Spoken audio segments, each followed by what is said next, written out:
Cucucucurea, se come una paella. Cucucucurea, se bebe una estrella. Haaland tiembla. Jala tiembla, que viene Cucurea. Jala tiembla, toma una galleta.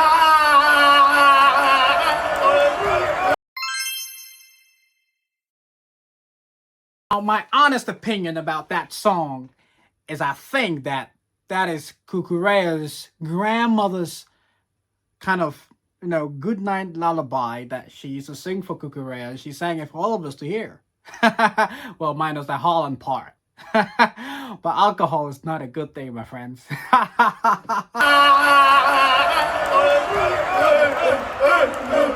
Gurus TV. The hero hears. We are back again. And now we're going to talk about our prediction for the Premier League season this season. Now, we didn't want to do it before the season started because I personally wanted to have a look at the teams and how they're going to line up and how they're going to play. And then I would have a fair view of what I think would be a representation of what a prediction by the end of the season, what the table would kind of look like. And after careful scrutiny, I've made, let's say, an overall summary of what I feel might be the Premier League table come the end of the season. Now, here we go.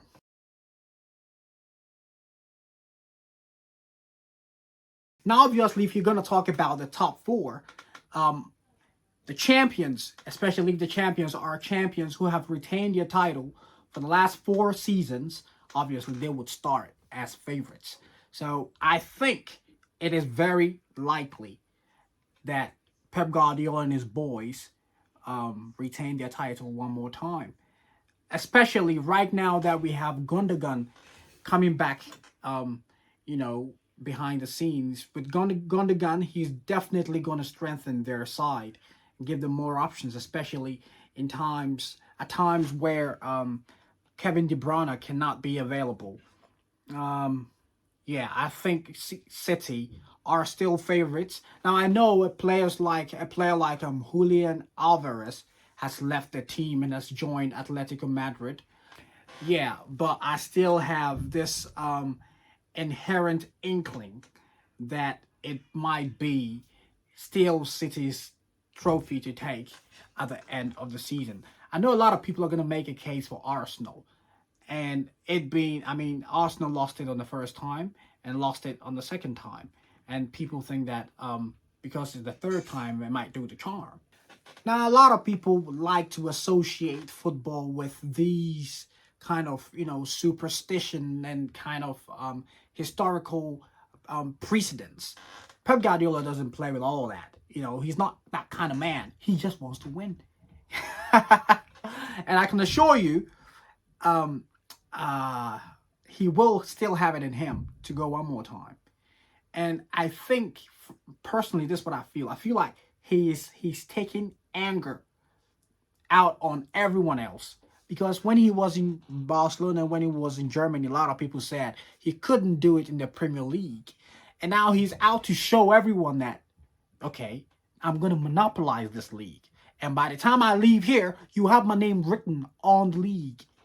So that's what's going on now. Pep Guardiola is doing wonderful, and I still think they're gonna retain their title. I don't see Arsenal doing it. They're too inconsistent. They don't have a striker.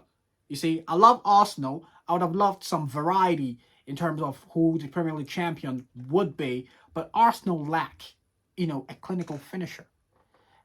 You cannot depend on Gabriel Jesus to win you a title. You see, even when he was in Man City, Pep Guardiola realized that and was playing him not as a striker, but on the wings. Because he's a very fantastic player, don't get me wrong. He's a brilliant player on the ball. He's very strong. He's very direct. But one thing he lacks is the killer instinct. When you see a player like Rooney, that you leave Rooney, you give him the slightest opportunity, it's game over. You give Lewandowski the slightest opportunity, it's game over. Haaland, Kane, all those players, you know them. But Gabriel Jesus, I feel like there is something missing about his game. He could still be very useful for Arsenal, but not as the main striker. I think there should be a clinical finish, a killer up there with Gabriel Jesus playing behind him or with him. I think that would work. And in that case, I think a player like Ivan Toney has been discussed extensively, but I still do not think that Ivan Toney is what Arsenal really need at this moment. I think he is a bit like, like Jesus himself. I think they need a player like, if I were to suggest striker who, one other thing is strikers are very, very hard to come by. Good strikers are very hard to come by these days, and that makes Arsenal's situation more complicated because they're not able to bring in quality who is able to immediately fit into their system and play to win the title.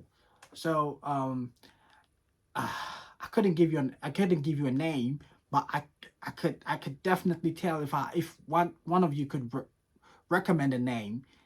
I could definitely tell what kind of striker Arsenal needs. So let me know in the comment section what kind of striker you think would fit in Arsenal, and I'll reply you if I think those kind of strikers for me are exactly what Arsenal need. So coming in second will be our friends Arsenal for the third time in a row. This is because of Man City. Now Arsenal had 89 points last season and still didn't win the title. Now you have to remember that Liverpool once had 97 points, still didn't win the title. So this league, Manchester City are taking it as their bona fide property. You understand what I'm saying? You need to be impeccable, faultless, blemishless to be able to usurp Manchester City. We're talking about 99 points, 100 points. Now let me tell you something. When Pep Guardiola has played about 14 seasons, and there's been only 3 seasons when he's not won the title, the league title. Yeah? Now, the first season he didn't win the league title was in the year 2012. And that's the year he was in Barcelona. Mourinho was in Jose Mourinho was in Real Madrid. Jose Mourinho had to achieve 100 points. 100 points to win the title. Now, the second time he didn't win the league, obviously, was when he first came to Manchester City. That was a transitional period. He didn't know the players. He had to get rid of the older players and bring in new players. He was getting more acclimatized to the Premier League. So that is the other season he didn't win the Premier League. He didn't win the league title. And the only time the third time that he's not won the Premier League was when Jurgen Klopp won it in 2020, the COVID era. And Jurgen Klopp had to get 99 points to win the title. So this is what I mean. If Arsenal are going to be able to win the title, 89 points are nowhere near enough. You need something above 97, 100%. You're going to need to get about 97, 98, 99, 100 points, something in those realms, in order to be able to leapfrog Pep Guardiola's brilliance. So I think Arsenal are going to try one more time. They're going to try to become champions, but I don't think they will be successful, and they will be second. So Manchester City first, and and Arsenal second. Now in third, I know this probably might be an unpopular opinion, looking at how Arne Slot is a new manager in the Premier League. But I think with Liverpool, the players, the kind of players they have already, their skill set, their experience in the Premier League, I still see Liverpool doing well and claiming a spot in the top 4. Now I think Liverpool will be third. I think Arne Slot might struggle a little bit. He probably won't have it as smoothly as Klopp had it at some points, especially when the games begin to accrue with the Champions League, with the Carabao, with the Premier League, and all of them being clustered up. I think they will probably struggle, especially Mr. Slot. But I still feel that Liverpool will do very well. They still have Mo Salah, who doesn't look like he's getting any slower. They still have Van Dijk, and it looks like a good blend of youngsters and, let's say experienced players. Just like Real Madrid had it about 2-3 seasons ago. A good blend of players in their 30s who've had tremendous careers with youngsters who are hungry and energetic, ready to attain a name for themselves. So it looks like Liverpool will do well, provided Mr. Slot is able to match up to the hype he's really got. And I feel that they especially looking at how they played in the preseason and also in against Ipswich, I feel that they will be able to claim the third spot.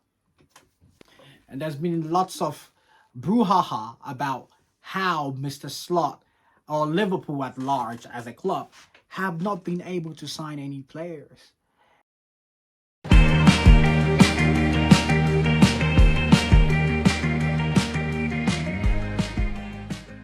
And I mean, there's been some comments by Mr. Jamie Carragher, who was speaking about Liverpool, speaking about Chelsea, that no player should sign for Chelsea because of the myriad, the sea of players that they have signed.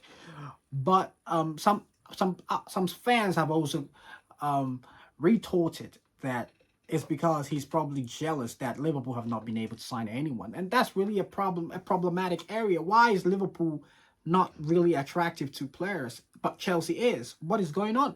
Because Liverpool playing Champions League football. Liverpool are in a bright spot, in a good form at the moment. Liverpool have a good coach. They have good football environment. They have a proper structure going on. So it really bemuses me how they are able to manage not to sign any players at all. And it looks like every defensive midfielder they go around, they get snubbed, which is really, really unfortunate. And Zubimendi, you have earned an enemy forever. I will be watching Sociedad games preying on your downfall, you fucking emotional wreck, you fucking pussy. You're not even a man. You should give up your chromosomes. You're not even a man. You should go get a sex change because you're not a man. You're a pussy. Spent this whole time fucking gaslighting us all to thinking, oh, I'm going to miss the mountains of San Sebastian. Fuck Real Sociedad. I hope Real Sociedad lose every single game. I hope Real Sociedad get relegated. I hope Martin Zubimendi gets fucked in his career and they transfer him to Elche in the third fucking division of Spain. I hope they never select him in the Spanish top team. I hope every single plate of food that he orders in his fucking city has a bug on it.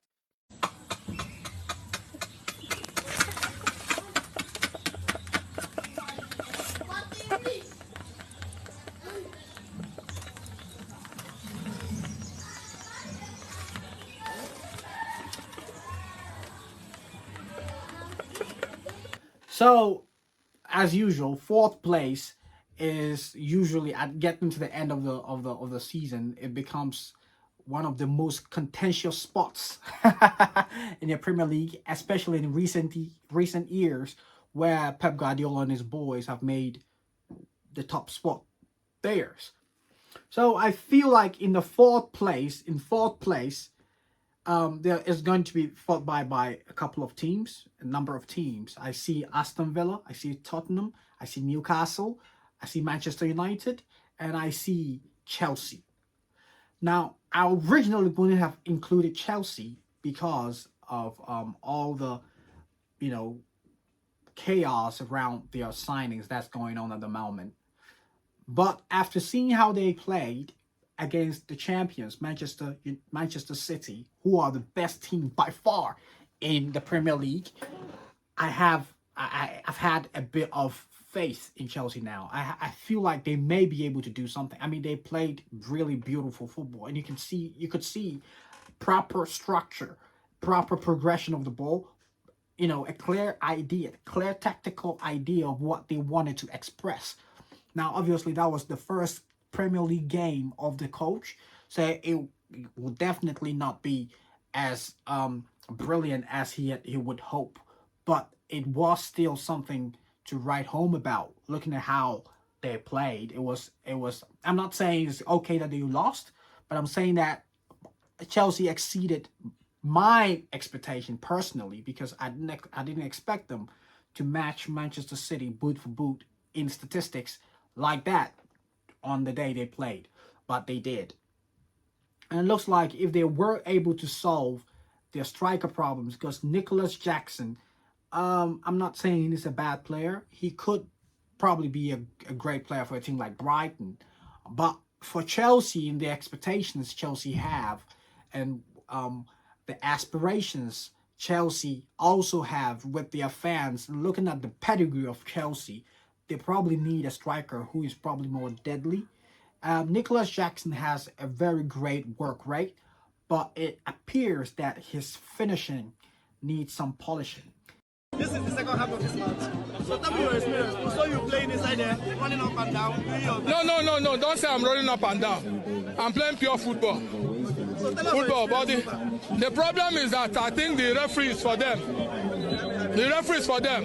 I remember I scored a goal. And after jubilating, they cancelled the goal. Why? Because it's for them. It's for them. 2 goals I would have scored.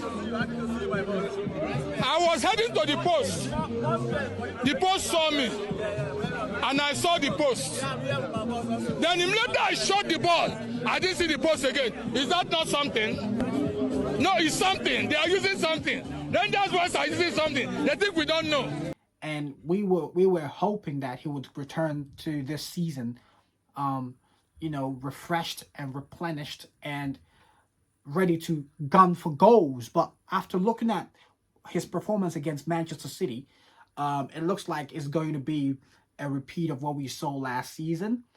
Hopefully we are wrong and he's able to redeem himself with even more impressive performances, but at the moment it doesn't look like it. And well, let's hope for the best. If he's not going to improve, it looks like Chelsea would need to get a deadly striker if they have any hopes of winning any silverware this season. Regardless, with or without the signing of a new striker, even with Nicholas Jackson still remaining, still maintaining his spot as their striker, I still see Chelsea making the top 4. They look like a very well coached team, if I'm being honest. Now, lots of people are trolling Chelsea because they didn't have such a great time with Manchester City. And one player in particular who's being trolled a lot is Cucurella. Now, I think after winning the Euros, he got a bit too drunk and he decided to sing a song about Haaland, which I find to be absolutely ridiculous because Haaland didn't even play in the Euros. So why are you mentioning Haaland's name in your song?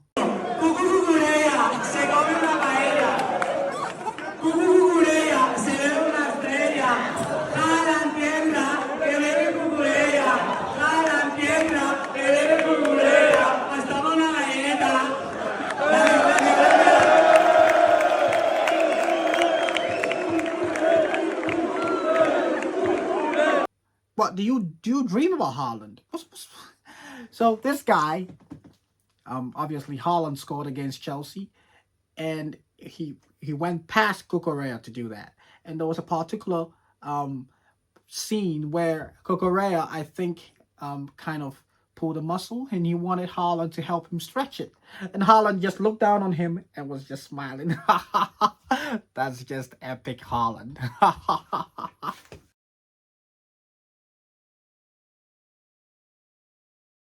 Manchester United, I think Manchester United will do well.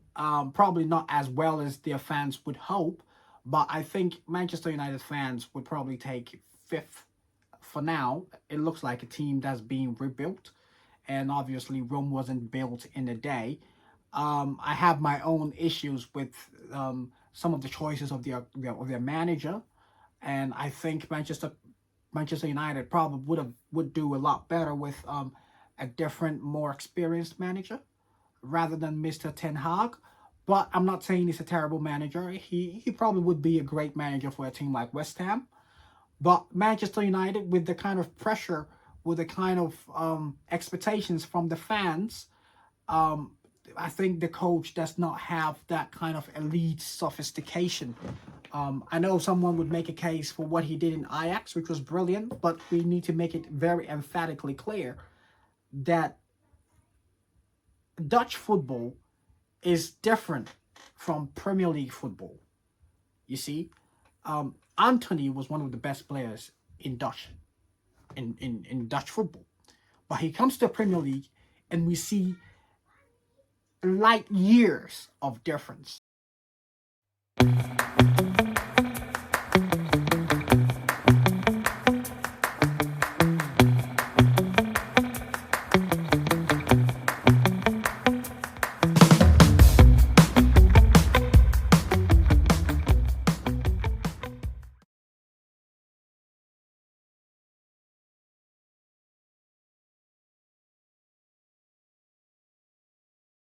In sixth, I would go for Aston Villa, only because they're going to play Champions League this season. And if you're playing Champions League, you're going to prioritize Champions League. You're going to give your best players to play the Champions League. And that would tire out the players. You see, like what happened with Newcastle last season. And they didn't even make it out of the group stage. But you could see that the huge toll it had on the players. It's the same. I feel like it would probably, especially they don't have such a huge squad depth to be able to choose different players for different tournaments. They have Oli Watkins, who will only be playing as the striker on Wednesday and on Saturday. You know, that's tiresome. I feel like it's going to take a toll on them, and that will probably affect their prospects in the Premier League. If not for that, I would have probably placed them 4th or 5th. But just for this, except they pull a certain kind of miracle that obviously we all don't expect. I think they should probably earn a Europa slot. And in 7th, it will probably be Newcastle. Newcastle for 7th, who would play the Conference League. Now, to teams that might get relegated.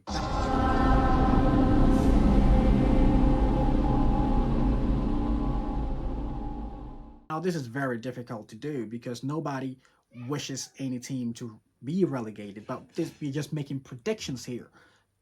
Teams that we think, based on the difficulty level of the Premier League, may have difficulty retaining their spots in the Premier League. Now, first of all, the teams that comes to my mind is Ipswich. Now, they kind of bring deja vu of Luton Town.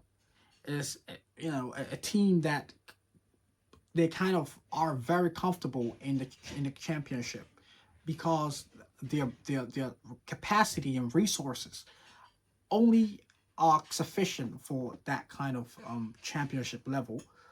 And obviously they hit above their weight. They made it to the Premier League, which is, you know, magnificent. They did so well, and we all hope that they are able to stay. But it's not a matter of poor coaching or the players not being good enough. It's just a matter of resources. Because when you come to the Premier League, you might do very well in the Championship, like Burnley were really good in the Championship. But you know, when you come to the Premier League, it's a different level. You're gonna meet giants. You're gonna meet tigers and wolves, and everyone wants to bite you for some blood. Everyone wants 3 points. Do you understand? So if your squad, the quality of your squad isn't really up there, it's a problem. And a team that's just been promoted from the Championship, they don't have that kind of financial spine to compete in the market against these, you know, giants, in my book, in my estimation. So I feel like just for this reason, even though they might have a fantastic coach, they may still get relegated. And I think this is what Bayern Munich probably considered when they hired Company. because they probably thought this coach has a very conspicuous, clear structure laid out. You could see the coaching, but obviously he doesn't have the kind of materials that can execute his ideas to the maximum. So they probably thought if you brought him to Bayern Munich and he executed his he expressed his coaching ideas with better materials, then it probably would yield very great results. So I think that's probably the motive of signing company. Ipswich, unfortunately, I feel like they may get relegated. Another team I think probably might get relegated is Southampton. And that's because Southampton, as you know, I've watched them for about 2 seasons now, very keenly. Even before they got relegated, I didn't really like their kind of football. I think that they have really retrogressed, and they lack bite power. They can't really, compete with the giants in the Premier League. A team like Brentford, they've lasted about 3 seasons since getting promoted, and there's a reason for that. You see, they have players they have about 2-3 players who would probably start most of the teams in the Premier League. Now, Southampton don't have that.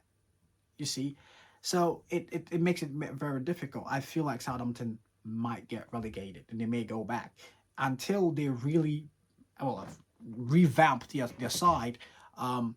Or let's say come January they change their coach, they bring in a tremendous amounts of top players, then we would be singing a different song. But as we sit here right now, I think unfortunately they may have to go back. Now the last team that I think might get relegated. Now this really hurts me because I love this team very much. You see me playing FIFA here. When I was very young, when I used to play FIFA 98, I used to play against this team in the Champions in the Premier League a lot of times, and I really loved their name.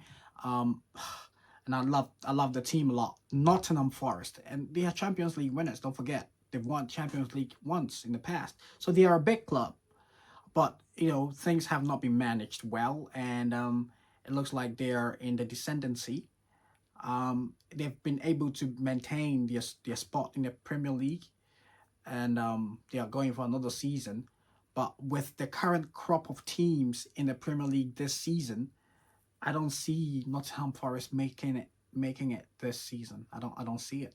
Even though they have a coach who has a wealth of experience in the Premier League, I still don't think they might be able to make it. But who knows? They may pull a miracle. Because if you were to think about clubs that will finish in the last 5, you'll probably think Southampton. You'll probably think Nottingham Forest. You'll probably think Ipswich. You'll probably think Crystal Palace, Bournemouth. Now, when you look at all these clubs, now even Crystal Palace probably won't be in the last 5. You see, so it makes, even though Nottingham Forest are a decent club, with the kind of competitors they are with at the moment, it kind of makes it more challenging for them to remain in the Premier League. But let's wish them all the best. Hopefully they are able to retain their slot in the Premier League. So that's my prediction for the table. Now, player of the season. It's difficult to predict player of the season, but if you were to ask me, like last season, I thought Cole Palmer did really well, but he was not even included in the PFA 11, which was released.